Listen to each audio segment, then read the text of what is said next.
Yes, guys, welcome back to the channel. Welcome back to a brand new video. Tonight, we take on FC Porto in the second leg of the UEFA Champions League round of 16. And this is the game that means everything. This is the game that means absolutely everything for Arsenal. We win it, we are still in the Champions League, and probably we could draw one of the big boys, and that will feel like really the Champions League. If we don't win this game, FC Porto will progress, and our Champions League career for this campaign will actually come to an end. Now, I think there's a couple of things for us to talk about, especially the absence of Gabriel Martinelli, the return of Jurgen Timber and the likes of Tomiyasu, and the fact that we're going to play this game under immense pressure, under absolute pressure. But also, we have a 3-week break after this game, so it means that there's a reason for Arsenal players, there's a reason for Mikel Arteta to tell the boys, go for it, go and do whatever it takes. We don't have another game in a couple of days, so we can rest. The players that are not going to be representing their countries, they can rest, they can get enough rest. So this is a game where we must offer everything. Hit the like button, subscribe to the channel as well. Let me know your prediction as well. I'm going to give you my prediction in this game later on in this video, because I think it's a game that is really full of emotion, and it's a game that is really full of anticipation. I think Arsenal fans think we will blow Porto away. I've looked at some calmer heads like Simon Jordan and Talksport, and he also thinks Arsenal will right the wrong we did in Portugal. But my problem, again, when it comes to games like this, is at times you tend to get carried away. At times you tend to think the job will be done, and before you know it, you don't have a goal in the first half. It's clocking 70 minutes, it's still 0-0, and FC Porto have a bigger reason to defend. But regardless, nonetheless, this is a game Arsenal should be winning. I do not even care how. If we can get a 2-goal difference, we will be through. Right, so let's dive into it. In terms of the team news, we have some big ones. Of course, the likes of Jurgen Timber are back in full training, and Takehiro Tomiyasu, but Gabriel Martinelli is totally ruled out for this game. Now, I think Gabriel Martinelli has been key, absolutely very key to the way Arsenal have been playing football and the way we've been scoring goals. He's a gem. He is an absolute gem. And when you think about the fact that he was not there against Brentford, and we kind of struggled to make the pitch a little bit wider, to make our influence be felt at the Emirates Stadium against Brentford. That is a huge blow for Mikel Arteta, and that is a huge blow for us as well, because we're going to need runners, we're going to need direct players, and hell, Gabriel Martinelli is direct. He is one of the best players in this Arsenal team that you can trust. He will take on his man, and he will beat his man. So without Gabriel Martinelli, that leaves us with a couple of options. Leandro Trossard didn't have really a bad game against Brentford, but I really didn't feel him to some extent. Did get a couple of chances. And that is the reassuring factor that if he gets into those goal-scoring positions, he will actually bury them. Now, our team, as compared to the other teams, we have been very good in the Champions League. You think about that FC Lens game at the Emirates Stadium. We've been absolutely terrific at the Emirates Stadium. We scored 6 against Lens, then we scored 4 against PSV in the opening fixture. And that gives you an advantage, and that gives us an advantage in this competition. That whatever happens, Arsenal have got the ability to get a result at the Emirates Stadium, at least a result that we actually need. So I think Leandro Trossard and Gabriel Jesus will be in contention to start for us in this game. I'm going to go with Gabriel Jesus just because of his form in the UEFA Champions League, right?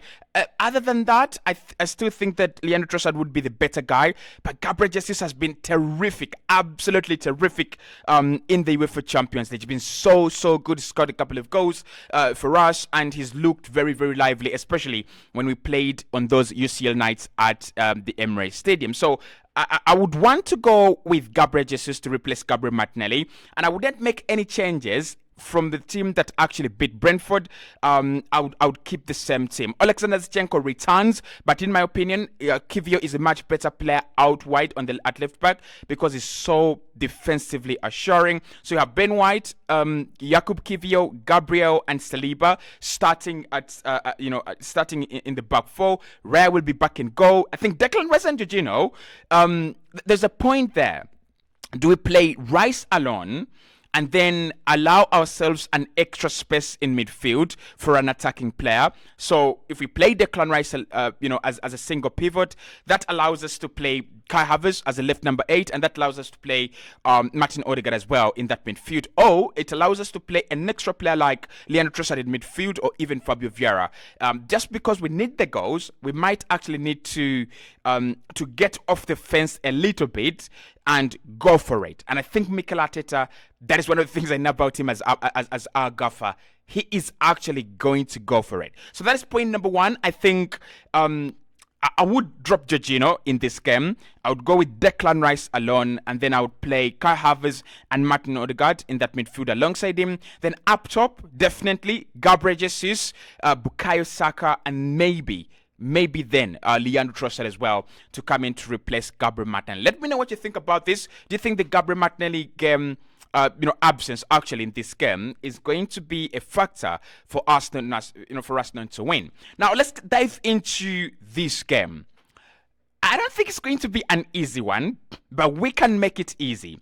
And we have this calendar year, we actually make games easy. You look at the Sheffield United game, 4-5 goals at half time. You look at the West Ham game, again, 3-4 goals at half time.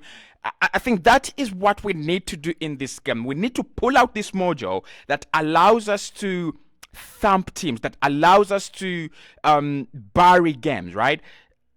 I like the way we responded after losing in Portugal. We went and won against Newcastle at the Emirates Stadium at half time, right? I like the way Arsenal made the Emirates Stadium a fortress. I like the way we behave at home. We are such a good quality side. We are such a reassuring side, and those performances are really, really inspiring. So that is one of the things we need to do. Go for that early goal.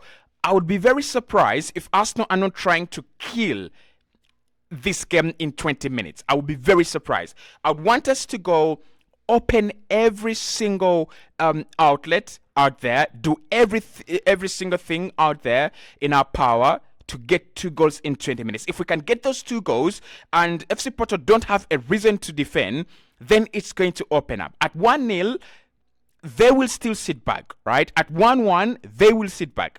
At 0-0, they'll sit back. And even I'm having this feeling that they will want to drag this game into extra time. So you don't want them to get that. You don't want to give them a reason to drag this game, to half time. You don't want to give them a reason to sit back.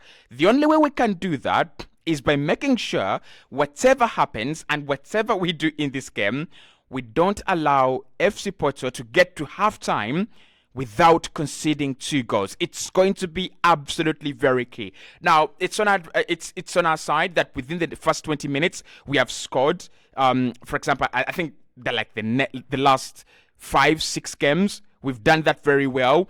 And this is a ground where we have beaten Liverpool. That should be reassuring enough. And that should be an inspiration for Mikel Arteta and his men. If you've beaten Liverpool at the Emirates Stadium, you've got the resources to beat FC Porto. You've got the minerals.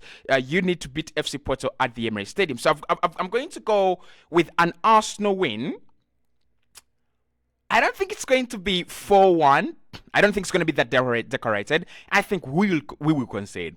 It's a game that will need a lot of concentration, and we will concentrate a lot on the attacking. So I won't be surprised for FC Porto to go, we pulled 1 back. So I'm going to go 3-1 for Arsenal, right?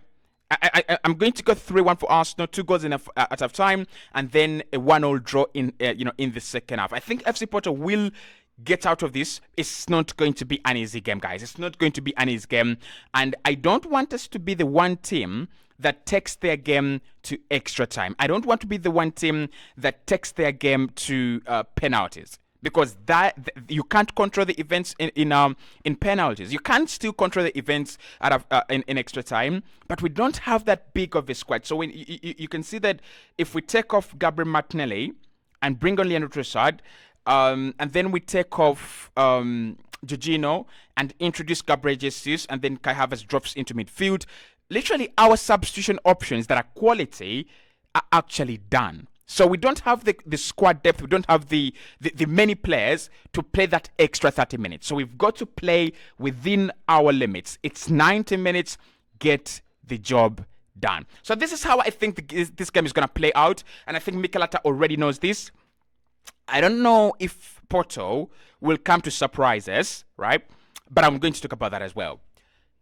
I think Porto will come to sit back. And that's what they did in Portugal. And it's such a very, very brilliant and very good idea. When you respect a team like Arsenal, they've been flying, they've been scoring a lot of goals, and you limit us to an XG that is close to nothing, and you limit us to 0 shots on goal.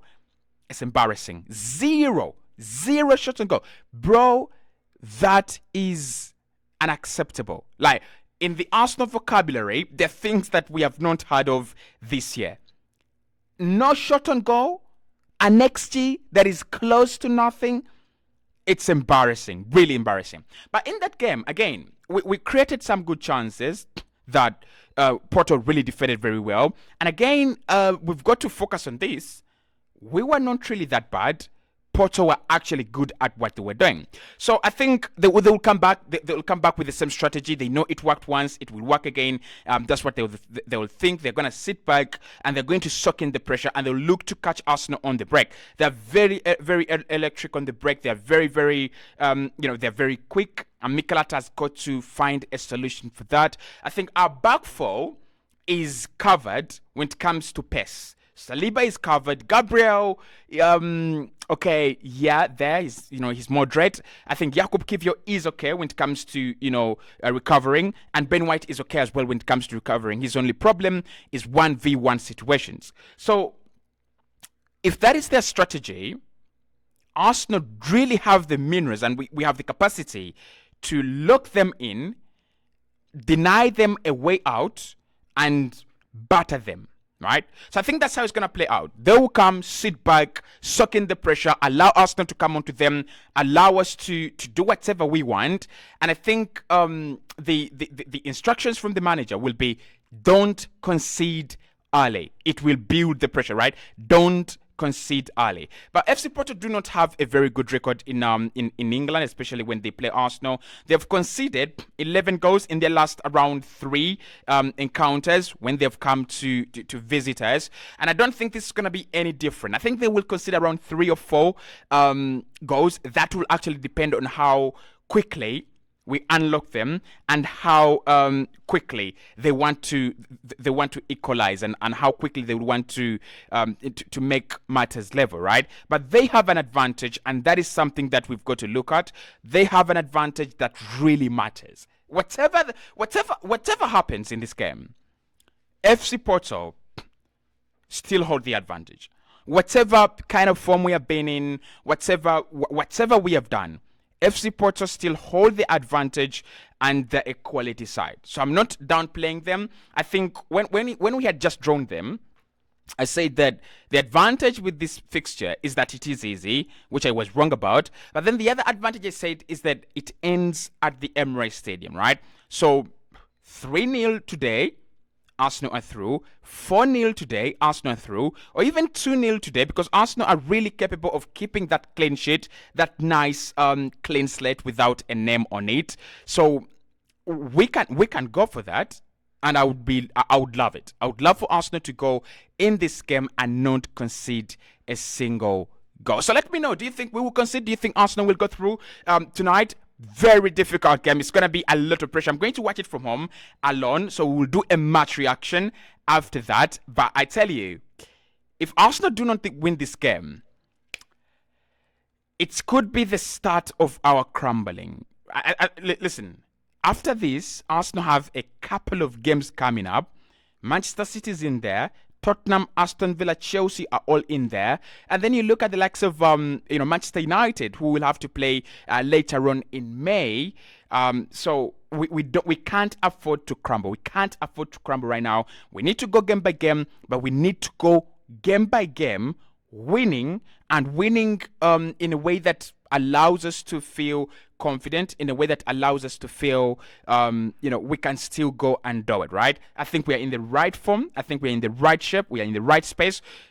If we lose this game, if we don't win this game, if we get out of the Champions League right now, it's not a very good sign. I would love us to go and play the bigger boys, probably draw Bayern, probably draw FC Barcelona. I mean, if we drew Barcelona, it's a sure deal. Arsenal will be in the semi-finals. Like, I'm so confident about that. And even I looked at this Real Madrid side when they played RB Leipzig, and Arsenal press higher than RB Leipzig, and Arsenal run faster than RB Leipzig, and Arsenal a much quality side than RB Leipzig. So I was looking at this Real Madrid side, I'm looking at this Bayern side, I'm like, hey, there is something here. If you drop Bayern, Barcelona, or Real Madrid, and you can stay in the right senses, you can stay in the right space, you could actually move on to the semi-finals. And if you don't play Manchester City by then, you could find yourself in the finals with Manchester City. But I'll talk to you right in the next one. Arsenal take on FC Porto tonight. Gabriel Martinelli will not be playing, but of course I still expect a huge, emphatic victory for us. We meet later on.